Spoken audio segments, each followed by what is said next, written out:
নমস্কার, welcome to my page. অনেক দিন হলো কোনো ভিডিও দেওয়া হয় না। কালকে শুধু একটা মুখের ভিডিও আমি দিয়েছিলাম, সময় একদম পাচ্ছি না, কাজের খুবই প্রেশার রয়েছে।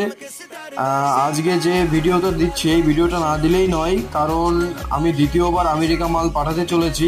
আপনাদের সামনে যে গণেশের মূর্তিটি আমি দেখাচ্ছি এবং এই যে লক্ষ্মীটি আমি দেখাচ্ছি, এটা হচ্ছে পার্ট 1 এবং নেক্সট ভিডিওতে আমি আরও দেখাবো, কারণ একটা ফুল দুর্গার সেট আমাকে তৈরি করতে হবে এবং অলরেডি তৈরি হয়ে গেছে। আমি ভিডিও আস্তে আস্তে দেবো। লক্ষ্মী আর গণেশটা আমি প্রথমে করেছিলাম, এগুলো ডাইশও রেডি হয়ে গেছে। তারপর এর সঙ্গে যে কার্তিক, সরস্বতী, দুর্গা এবং অসুর সিংহ, সেটা সেটও পুরো রেডি হয়ে গেছে। আপনাকে নেক্সট ভিডিওতে আমি দেখাবো ওটা। আর আপনারা হয়তো দেখেছেন, আমি প্রথমবার যখন বিদেশে মাল পাঠিয়েছিলাম আমেরিকায়, তখন ছিল 3টে মুখ ছিল শুধুমাত্র। একটা 10 আঙুল দুর্গার মুখ ছিল, একটা 8 আঙুল মুখ